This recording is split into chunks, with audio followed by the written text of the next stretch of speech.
Welcome to The Bank is Open, presented by Pickett Sports, presented by Props.Cash. Go Boys, breaking down Thursday night football, the NBA, the usual cast of characters, BradThomas, NicLarson, Matkafee. What's going on, guys? Another day, another dollar. Yeah, we had a bombshell breaking news right before we went on here. McAfee is 6'5", and I just look at his head, and I guess you can't tell somebody's height by looking at their Right. head, so maybe I'm the idiot, but boy, I would have lost a lot on the under that one. 6'4.5", the over cashes. I don't know what you guys, I'm sort of at a loss for words right now. I'm actually closer to 6'6", but I'm not one of those. When you're this tall, you don't need to round up. Wow. Round down, right? He's like a 6'5" ish, six Yeah, six. Holy smokes. Red zone target. right. Yeah. All right, we'll I get think to the Thursday Rams night. could use me tonight, right? Yeah, we Probably. will get to that. Raiders and Rams. Not a great game, but still an interesting game. Hey, it's football. It's something to bet on. Only 3 NBA games, so we'll start with the NBA. We'll get that out of the way, and then we'll spend some more time on the NFL. We can start here. Heat and Clippers. You could tell by the line here. Heat are home. They're favored by 7.5. Total to 12.5. The line tells you that probably nobody's playing here for the Clippers. Nick, you want to start us off here? Heat and Clippers. What do you got? Hey, our two favorite teams that never have their injuries figured out headed into a Right. game. I think George is playing, and Kawhi, Powell, and Man are out, I believe. And then for the Heat, I think I saw Butler is going to be playing. Lowry out, Hero's playing. It's just another one of those games. It's just seems to be a mess headed into. I'm probably staying away from it. If I'm doing anything with this, I'll probably look at maybe Paul George's 3-pointers. I think it's 2.5 is his threes. So maybe lean the over on that. But as far as sides, I'm staying away from this one. Matt, you have anything sides, props? Gosh, no, nothing sides, no. And I was trying to find certain things in this prop market, but without having the lineup clarity, 7 is a lot. Like the Clippers, I don't know. They can play great defense, or they may just quit and be down 25. You never know. So it's if they're fully engaged, I think this could be a competitive game. But I'm just not sure. I mean, handicapping their want to is so difficult. So usually for road trips, Miami is one of the worst places you want to back a team on the road for all the obvious reasons. So. Yeah, I think if I had to make a play, I would lay it with Miami with Butler being back. But it would hinge on making sure he's in that starting lineup. Real quick lineup just came out 9 seconds ago for the Clippers. They're starting Jackson, George, Batum, Morris, and Zubac. Okay.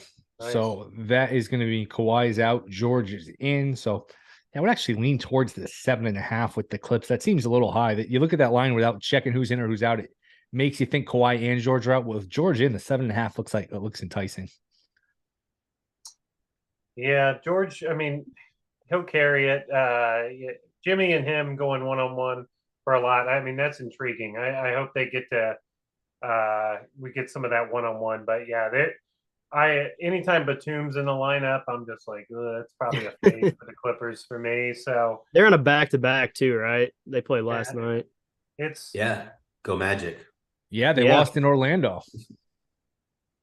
So yeah, do you get the bounce back effort here, or do they just like let's get the hell out of Florida, kind of effort? So I I lean Miami but it's a toss up. Brad, anything to add, or are you going to wait till football to impart Yeah, I'll your probably knowledge? wait till football, but I will say this. I don't understand this Clippers team. Like, Ty Lue's so good at making adjustments, right? But how do you blow a 18-point lead to the Magic and then end up losing in overtime?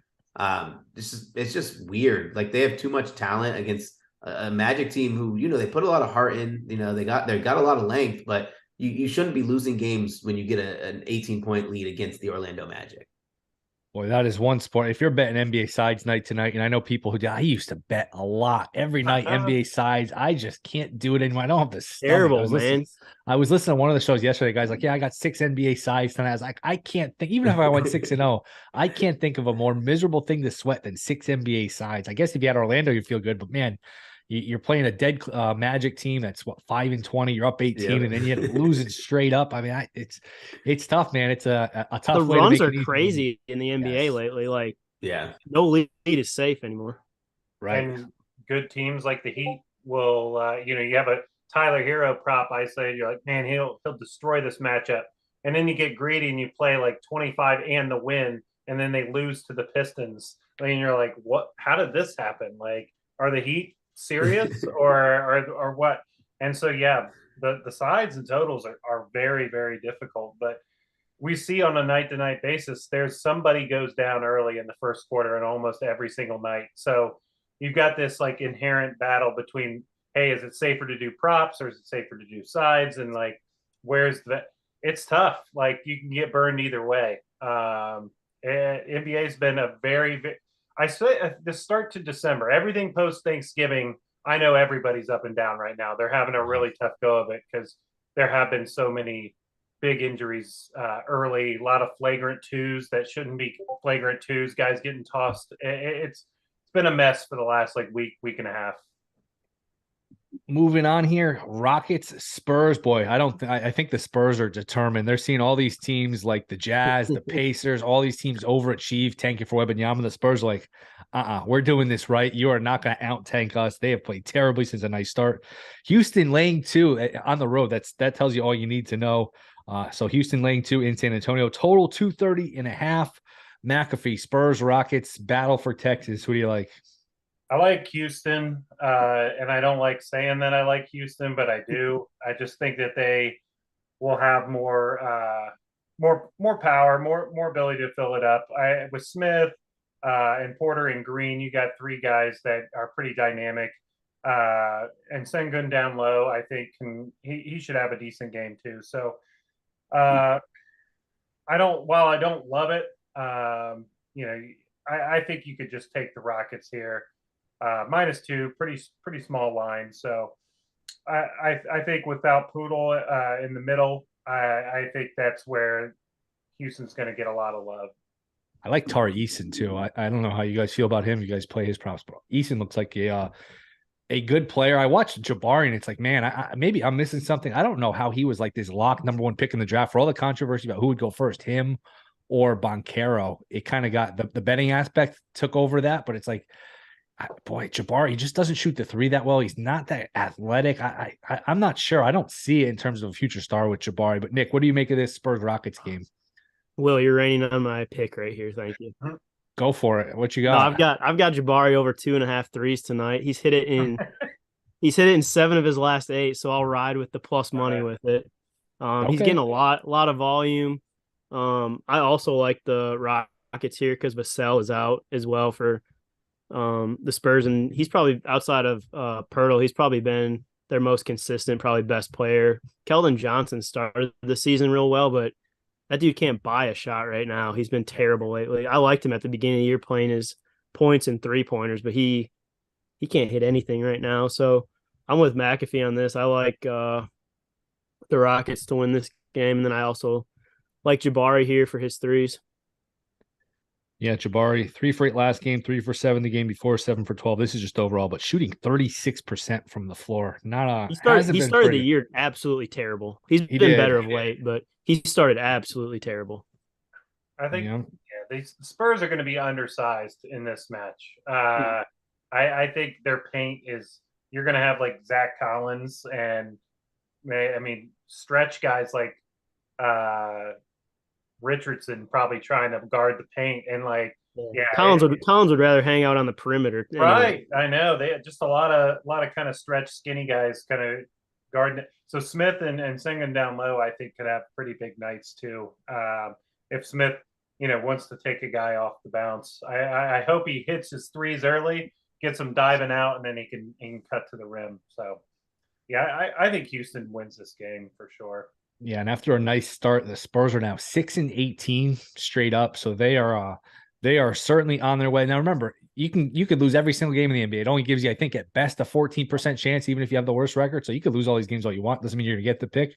Doesn't mean you're gonna get Wembanyama, but I guess it's a good draft behind him with was Scoot Henderson, couple of kids named Thompson. So at least you'll get a player here, but the Spurs are certainly going all out in the tank here after a nice start. Anything else before we move on to the next game? Yeah, do you think they'll let another generational talent go to San Antonio? Like Tim I was just Duncan thinking did? that. I was like, that. those ping pong balls are going to be weighted. They do not want him in San Antonio. Who else is going to be in the mix, though? I mean, let's try and think. Let's look at the And worst they want him record. in Chicago as bad as Do you want him can in get. Houston? Do you want? Yeah, Chicago would be perfect, but I mean, we'll see if Chicago cooperates. Do you want him in Charlotte? I mean, I guess Orlando. I mean, that would be similar to the. I don't know if you guys are old enough to remember when Shaq and Penny Hardaway, they got the number 1 pick 2 years in a row. Yeah. And Do then you really want that in Dwight Orlando? Howard I don't too. know. Like And Orlando. Dwight Howard. Yeah. Yes. I could see him being the next great center for the Magic down He's there. a perfect body type for how that team's built. They all look the same like that. Right. They Yeah, don't, it'll be the longest team in the NBA. Yeah, That's for sure. It'll be crazy. Yeah, Him, Wagner, and Boncaro. My goodness. And Bull. Yeah, and they don't even have Jonathan Isaac even playing. Yeah. He's just like that too. Yeah, that's a good Bamba. point. I think Wendell Carter and Bamba and guys like that might have to go if that happens. But Yeah. a lot of fun just speculating. But yeah, they would be pretty upset if he ends up in San Antonio, I think. Knicks got to give themselves a chance to get in this mix. They're not thinking like this. They don't want to get fired. They're trying to go all out to get a playing spot. But man, the Knicks are just not going anywhere. The Knicks, some of these teams should be tanking more than they are. It's just hard because a lot of these teams have talent. Even the OKCs of the world, Houston's got some talent. Pistons, the Magic, all these teams are not terrible, even though they have bad records. Yeah, NBA guys, night to night, guys are a little flat. So you come out a little flat. That's the difference. It's a talented league right now, too. I think is probably my overall point. It's a talented league. Like even the bad teams have 2 or 3 guys that you want to watch. Like, oh, that team's not terrible. I mean, think about how bad we thought Utah was going to be coming into this year. And they're obviously that's Nick's team right there, and they've played well. Last NBA game, it's a light slate. Denver in Portland. Denver laying a point or so. Total 227.5. These teams have played some really good playoff series, some really good playoff games. Feels like every time they play, it goes over. I can think about those 3 and 4 overtime games they played against each other in the playoffs where it's just nobody can get a stop. Denver laying a point. Matt, you want to start us off here? Nuggets and the Blazers. I think this is a game where Jokic gets a triple-double, but doesn't have like a big scoring night. Usually, Nurk can kind of keep him at 20 points or less. But they want him playing at the top of the key playmaking. So if the rest of his teammates can show up and convert those assists, like he's always going to have double-digit potential assists. It's just a matter of can these guys knock down shots.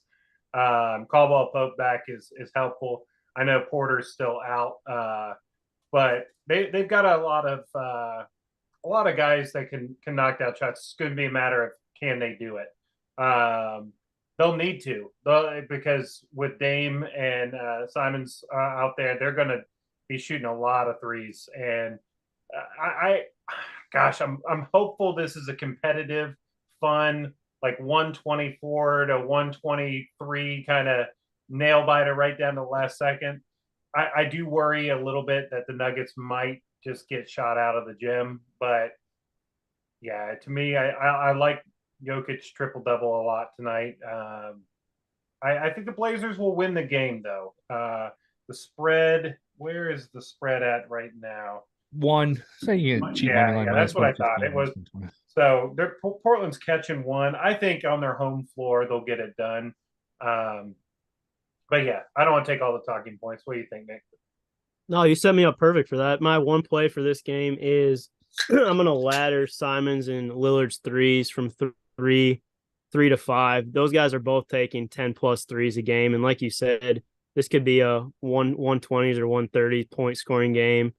Denver's defense, like we talked about Tuesday, is kind of lacking this year, to say the least. Their first game against Denver this year, Simons had 7 threes and Lillard had 4. So the volume's there, the pace should be there, and those two are not scared to shoot at all. Yep.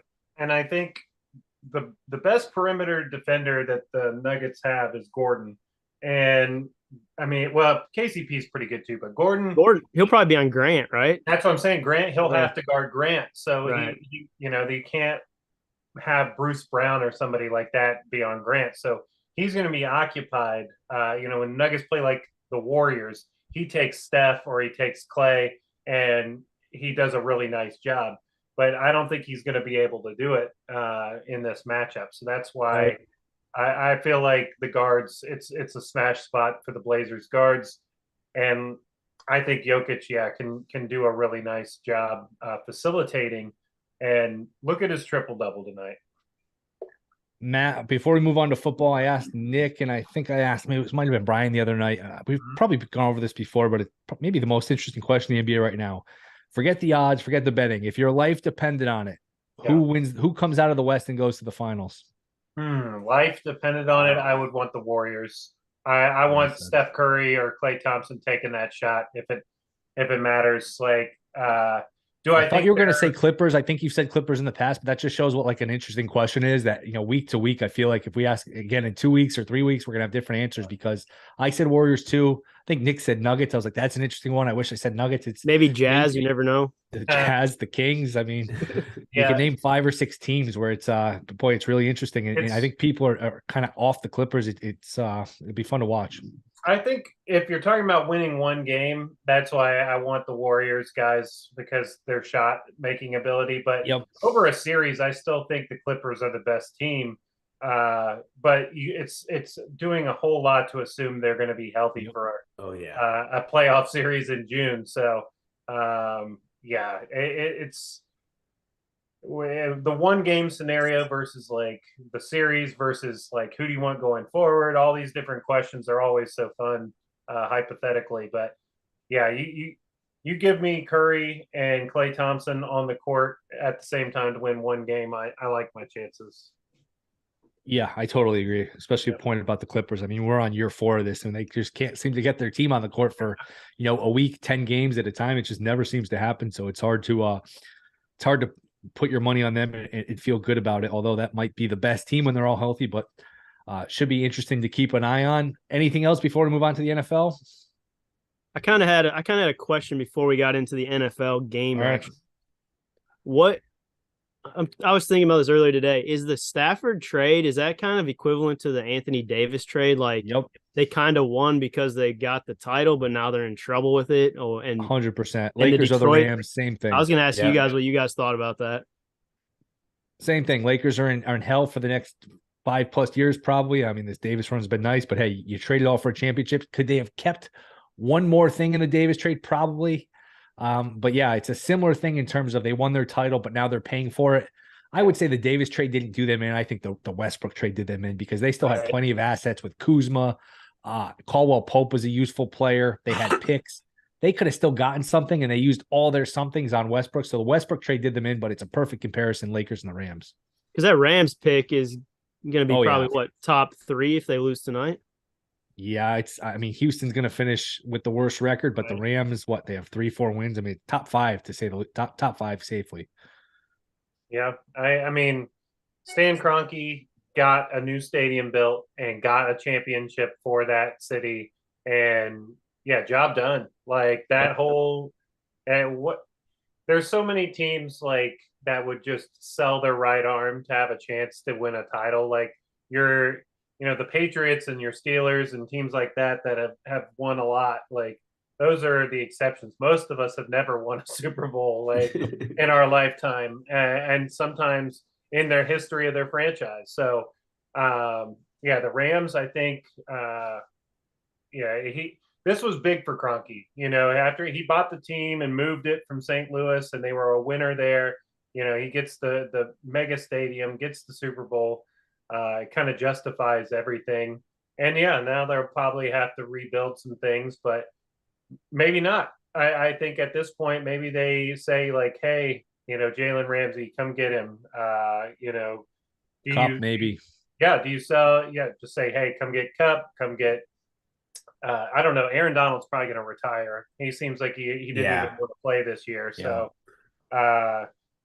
I think if he's retiring, that's you just go into full rebuild mode. Like as long as you have the best defensive player in the league, you kind of have to pretend like you're still in it, or else why is he sticking around? Like just to fill up some meaningless stat. He's never going to be a stat guy like he as an interior lineman. Like Yeah. he can't chase like the career sack record or anything like that. So he's got his All Pros and his Super Bowl. I think he would walk away. And Stafford kind of the same thing. Like he those years in Detroit, those are not the same kind of miles as Brady and New England miles on those. Yeah. Like he got throwing an every down, taking a beating. Yeah, he's always hurt. So yeah, he's a much older player probably, even without the playoff runs, just because of the bad lines he played behind. But yeah, I mean, McVay might even walk away too. I've heard like he's talked about taking a few years off. So I think the Rams probably blow it all up. It would be interesting too to see like McVay like leave, and you wouldn't want to coach through a rebuild. Like no coach in their right mind who is just coming off Super Bowl success wants to deal with that process of losing, the agony of having to try to rebuild your team. And I think he's the kind of guy who could take a few years off and then get offered something in the front office. I know he loves coaching, but as you get older, your priorities change. Well, he could go to TV and then, you know what, do TV for a year, 2 years, and every coaching cycle, he'll be the hot name, and you just wait for a team that has a quarterback. And eventually these guys, they all get the itch. Very few of them, Bill Cowher, who coached for longer than McVay did. Bill Cowher is like one of the few guys who just never went back, but most of them go back. Gruden, Parcells bounced around. Most of these guys, they do it for a couple of years. They miss the competitiveness. They miss the competitiveness. So I'm sure McVay will take a break at some point. The only question is, would he want to leave off such a bad year? And it's almost like, leaving your college team. And when you're a college coach and you leave them right before they get bowl sanctions, like, do you want to leave now? I don't know if that's something that, you want to leave with this sort of taste in your mouth, but interesting. And it would have been more interesting if the Rams hadn't won a Super Bowl and you gave up all this stuff. And then you say, boy, what did we give up all this stuff for? And hey, every team that wins gets lucky, but they certainly, they faced a 10-win team in the Super Bowl. They faced a 10-win team in the title game, and they got to host both of them as a 4 seed. So they got some fortune, but hey, that flag, that banner is going to fly forever. Right. Yeah, I think you said a good name there, Gruden. Like I could see McVay being the next guy that slides into a primetime spot. Got the personality, absolutely. Got the look, got the personality. Yeah, I think he would excel. And then somebody's going to roll out the carpet for him. Maybe Dallas in a few years, or if Peyton isn't in there by then. That's been like the longest running rumor. What is it, for almost 20 years, that Sean Payton is going to coach the Cowboys? Like, but I do think Peyton will coach next year. I just don't think it'll be the Cowboys. Where do you think what job do you think he'll take? The job that desperately needs him. Herbert needs saving. Chargers. They are so brutal to watch. Peyton on the Chargers would be great, I think. Yeah, that would be fun to see, what he did with Drew Brees, who didn't have, like, he had half the arm of Justin Herbert. Right. Like, that would be fun to see him drawing up stuff. I think that's the job for sure. Let's see if they give it to him. If they don't, if the Chargers don't make the playoffs again, I don't know how you bring Staley back. I mean, you can't. Underachieving team. It's just like, it doesn't make sense. Like I think we talked about this before. Like he's a defensive minded coach, and they have one of the worst defense in the league. Yep. Like that can't happen. Like at what point they went out and got him pieces to make that defense better? He can cite injury, but I just don't think he schematically is that good of a defensive coach. Their offense is broken too. Their offense is just painful, man. They're just there's so much meat on the bone. And like you said, some of it's injuries. They never have the receivers. The left tackle Slater's hurt. Like it's part of it's injury, but part of it, man, it just looks like they're underachieving. I don't like Staley how last year he's just ultra aggressive, going for every fourth down, and then this year he's just so conservative. It's like, pick a lane, man. He's sort of all over the map. But we can get to this game tonight. The bank is open. Pickett Sports, props.cash, both essential betting tools to help you win long term. We are mostly 6.5 total. What are you guys seeing? 42.5, 43. It's come down a little bit down to 41.5 here at FanDuel. So the under has gotten hit. We saw some sevens briefly, but mostly 6.5 now. Nick, you want to start us off here? Rams, Raiders, take it whatever way you want to go. Yeah. I would go Raiders here. I like the 6.5, probably not with the 7. But I would take the 6.5 with the Raiders here. I just think they're a better team, and I think it could be a Devontae Adams show once again. They'll probably look to him and Josh Jacobs, of course. But as far as the total, 41.5. I don't know. I'd probably stay away from that. My play would be the Raiders, and then probably something with Jacobs and Devontae Adams. Brad, you want to take us and anywhere you Yeah. want to go? Yeah, I'll take it. I'll just say, like, I love looking at the count, bet handle. I always do it after I make my bets, though, so it doesn't influence me. 67% of the bets on Raiders, 58% of the handle on Raiders spread as well. I'm going to be on Devontae Adams over receiving yards. A line has moved now. I think there's still some 88.5s available. I got 87.5. Devontae Adams is the 5th most bet prop this week. But I mean, there's only one game and there's only a few names on this team that are actually viable options if you're betting overs. But we look at this Rams team, their entire secondary is banged up. And I don't even care about possibly Jalen Ramsey saying he's going to turn things around and shut them down. It's actually the entire unit that I'm worried about. Defensive DVOA, they're 27th against the pass, and they just got off a game making Tyler Lockett and DK Metcalf look unstoppable, both eclipsing over 100 yards. And if you look at Devontae Adams throughout the season, he's had a pretty phenomenal season. He's garnered a lot of targets. He's had all but 4 games where he's had double-digit targets, 17 in 2 games. In receptions, he's had a few where he's broke the 8 threshold, a lot of 100, 140 games. I think that if you want to bet him in this market and like the line's already moved to 90, I would probably, and it's not that big like of a deal for me when I'm talking about receiver yards. 3 yards is not as big of a deal, but I'd probably start looking to the alt lines of 100 and a touchdown, because the games where he's hit over the 90-yard mark, every single one he's caught for over 130 yards and a touchdown. Oh no, there was one game that he did hit the 90-yard mark and he didn't catch a touchdown, and that was against Denver. But this is a situation where I think he can explode. He'll probably get first touchdown tonight too if you want to play it. Rams are pretty good against the run. Even with Aaron Donald being out, they still have some run stoppers, some run stuffers, and Josh Jacobs is a little banged up. So I wouldn't be surprised if they give a heavy workload to Devontae Adams to get this win. It's a must need to win. Like, there are games on your schedule that you can look at, be a little like where you can't game plan 100%, and you're like, it's okay.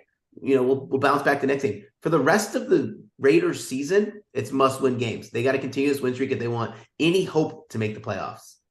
Would you consider sprinkling on his? I know you talked about the 100 and stuff, but they have 125 is plus 310, 110 is plus 188, 100 is plus 138, and then 150 is plus 640. Yeah, I prefer 125. I think 130 is a safe number. Then you're getting 3 to 1 on your money. Like if you I don't have the stats. Let me see. If you look at the stats, the numbers that he broke 100, he's hit that 1, 2, 3, 4, 5, 6, 7, 8 times.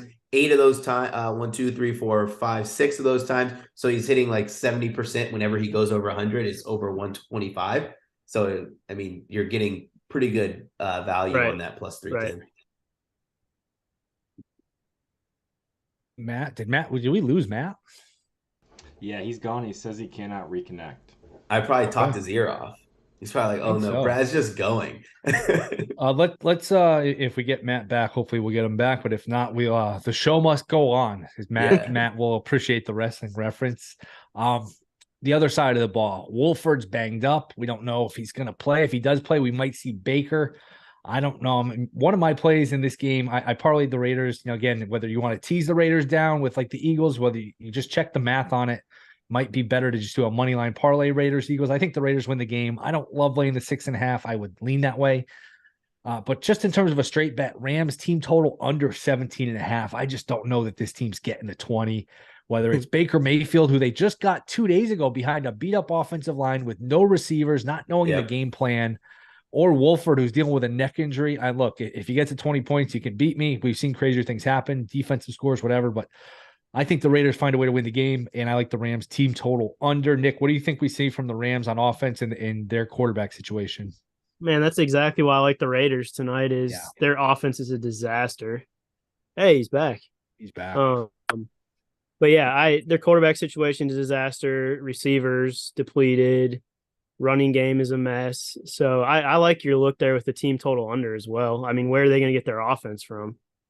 Maybe, a special teams or defensive touchdown or something. I don't know. Cam Akers, who they tried to just get rid of for 6 weeks, and now he's like their feature back. It's really ran him 17 times. Offense. I did flirt with his carries a little bit, but then I was like, no, I can't pay a premium on a guy who could end up only running the ball 10 times. So I totally I let myself off that bet so fast. I was like, no, I'm good. See ya. Plus, this game is in LA. You don't want to lay 6.5 on the road, but I mean, the Raiders have a lot of fans in LA. This is more of a Raiders home game than anything in the Rams. That's not a big time fan base, especially if they're having a bad season. You get the Raiders in town. I think there's going to be a lot of Raider fans in the building. Matt, can you hear us? I got you guys. Yeah, my desktop here is on the fritz, but the iPad's working. So I missed a big chunk of the conversation, but I came in kind of towards the end. It sounded like we think the Rams suck and are going to struggle to score, right? Yeah, I'm in on Raiders teasers, Rams team total under. Anything you have in pocket for this one?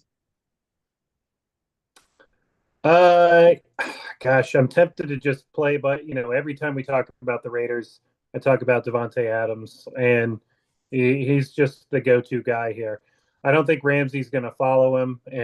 They're smart enough to scheme him away from Ramsey. Yeah. I think they'll just keep going deep to Adams over and over again until they prove they can stop it, which ultimately just opens up Josh Jacobs in that running game. So at this point, they're playing high school football over there in LA. They're vanilla schemes, with personnel that can't quite get it done. They're just going to play zone defense, sit back. And I think if the Raiders can't destroy this matchup, I would be really, really surprised. So part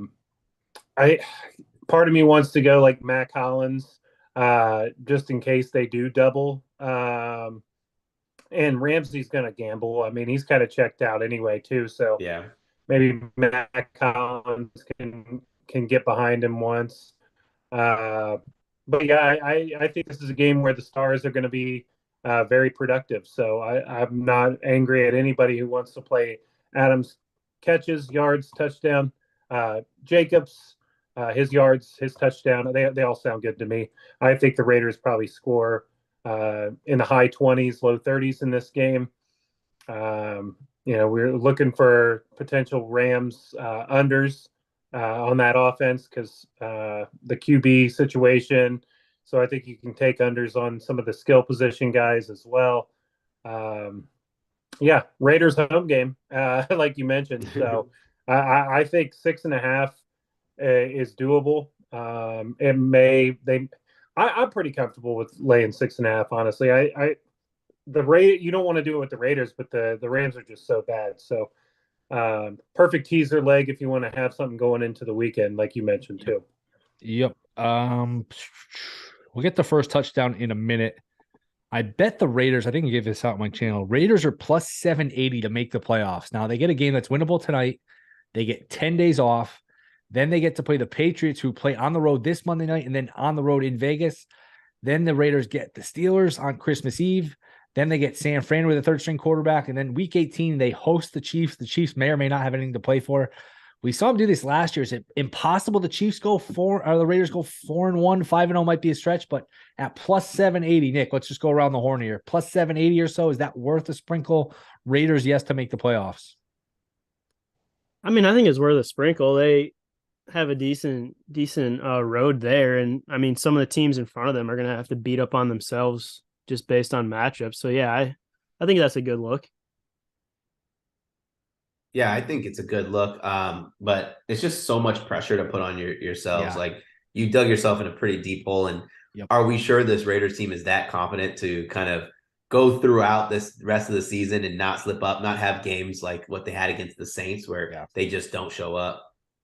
Yeah, and you're probably asking them to win their last 5 would mean they end the season on an 8-game winning streak. It's like when you're playing coin flips every week, are you really going to win 8 coin flips in a row? It'd have to be, you win 4 out of 5 and you get lucky on some tiebreakers, but asking a lot, but I thought it was an interesting play. So Matt, what you got? I think they're that at best they're winning 2 or 3 of those games at best. Even against like Belichick's not losing that game to McDaniels. Like he knows McDaniels inside and out, knows exactly what he's going to do. And I mean, Derek Carr against the Patriots, Bill Belichick defense, like that sounds like 2 interceptions to me. It's a tough spot though for New England. That's a tough spot. 2 road games in 6 or 7 days, and the Patriots, as we all found out the hard way last week, the Patriots are not a good football team. Yeah, but the Raiders aren't either. No, like that's they lost to the Colts. I think what they play is it at Pittsburgh on Christmas Eve. They'll lose that game for sure. The Raiders, or I'm sorry, the Raiders. They play the Niners too down the stretch. Now, obviously, we don't know who the Niners QB is going to be, but like defensively, man, like what they did to Miami and Tua, like I think they'll be able to do the same kind of thing against Derek Carr and the Raiders here. And then the Chiefs at the end, like they may not need it. They may have but I think they will. I think they'll be playing for the 1 seed, won't they? They probably will. Yeah. And that Mahomes is not losing to these guys. Come on. Like, I'm probably going to lose the bet. I agree. I just thought 8-1. You know what? Is a decent number. Here's what I thought. I think they can win the next 2, and then that number creeps down to like 3 or 4 to 1. And I don't know. I thought it was worth a look. I thought San Fran was good last week. And remember, you guys were on Miami. I thought San Fran. I thought they had guys wide open. I thought Tua was not bad. Tua was dismal, man. Tua absolutely. Any of you guys that bet Miami last week, Tua absolutely killed you. There were guys wide open. Like you didn't even need okay throws that guys would have walked in for touchdowns. That was a terrible performance for a guy who's supposed to be really accurate. Steve Young was killing him on Monday night, talking about his footwork was way, way off. And you think he was like scared because Nick Bosa, you had turnstile tackles out there, and he had happy feet again. So it was back to like rookie Tua, where it's he was doing something real funny. I can't even remember exactly. He had like Booger and RG3 cracking up. He was like, woo, like I don't know, and talk about impersonating his feet back there. It was tough. The Niners defense is crazy good. So man, it's a tough road here for the Raiders. They got to win this one, but even I don't know that there's a path to get into the playoffs here for those guys. Even at 8-1, I think what's the rolling money line? You're going to be getting crazy money on them against the Chiefs and crazy money on them against probably the Niners. Only thing is they could go 4-1 and get in maybe at 9-8 if other teams lose, because these other teams do have some tough schedules, but. Definitely a good thought to have. How about first touchdown here? You guys touched on Adams. Boy, they're really making you pay a premium. And I retweeted somebody today. They're like, man, these first touchdown bets, they're fun to bet, but they have really skimmed the market here where you just not get the jumbo payouts you used to get like 2-3 years ago, where you could really hit the lottery on some of these. I don't know if it's because gambling is more prevalent, more legalized, but I don't know. I'll read them. Adams plus 440, Jacobs plus 470, Akers 9-1, Moreau 12-1, Hollins 13-1, Higbee 16-1, Kyron Williams 18-1, Van Jefferson 18-1, Skoranek 19-1, Powell 19-1, Tutu Atwell 20-1, Wolford 21-1. I'll stop there, and you guys can add somebody if you want. Nick, anything for you first touchdown? Anything catch your eye?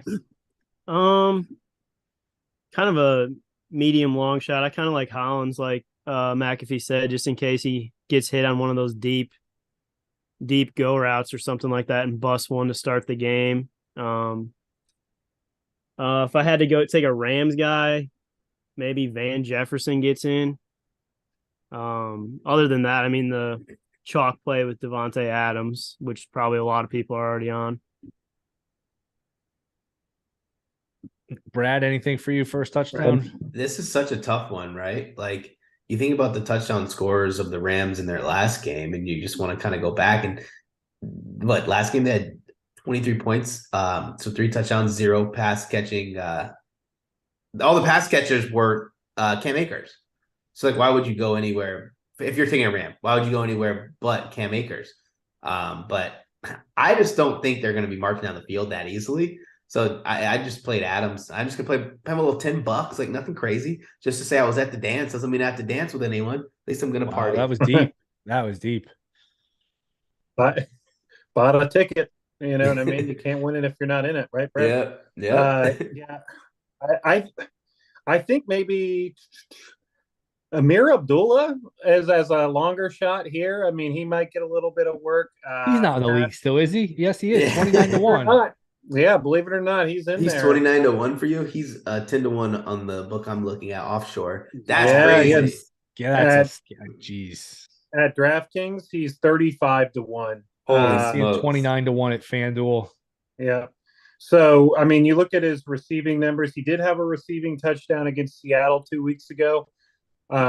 These primetime games are notorious where you're like, who scored? Like, and everybody, the sports books are like, like, right. Who had this guy at 900-1, and like everybody. Plus, they can tweet out the one guy who had it, make everyone think they can win, and then they collect all the rest of the money. They love it. And it was a guy who put $1 on it, and it was like plus 100, 180-1, and he's like puts $1 on it, like Johnny Gilliam early in the year. Like, yeah, or gosh, I don't know. I feel like the Tampa Bay, like their third tight end, got one the other day. Marcus Jones last week, where it was like his first snap ever on the field on offense ever. And he's a defensive player. That was got to, or I mean, he was a kick returner, right? But they played him on offense. Yep. Yeah. That was his first offensive snap, if I remember correctly. Wow. It's just so funny. Like when you talked about Cade Otton scoring the touchdown for the Bucs, it's like when all of the tight ends were out, Cade Otton got like one red zone target, and then now he's been scoring touchdowns and being like the third option on the at tight end. Touchdown scoring games are fun, but I'm just gonna trust the goats in this one with Josh Jacobs and Devontae Adams. Put some money on both those guys. Just got the alert that Josh Jacobs is a go for tonight, which I don't know why they tweet out alerts for things we already know, but that is the alert, man. If you have these apps, they give you updates nonstop, and like 1 out of 20 of them is very useful, but some of them are just like, leave me alone.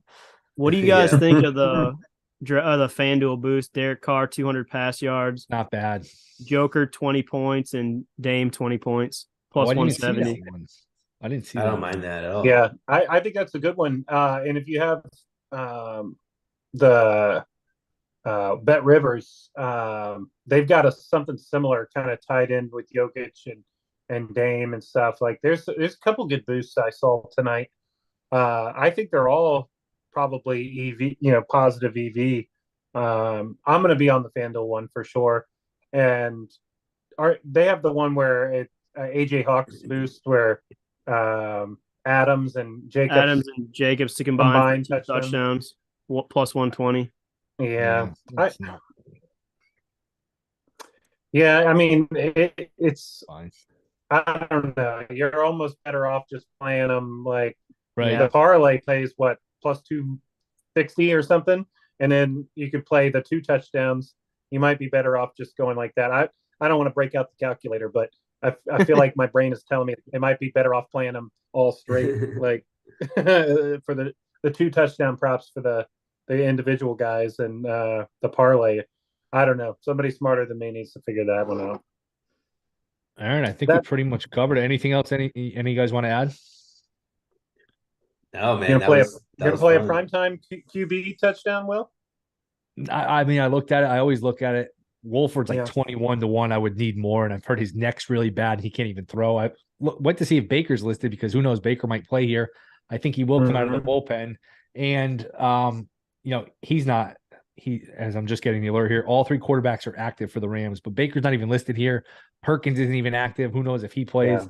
Carr's only 30-1, which it's okay, but man, he's not a running quarterback. They're only giving you 30-1. That seems like, man, a couple of years ago, that's 50, 60-1. They've just chopped all these prices on all these guys.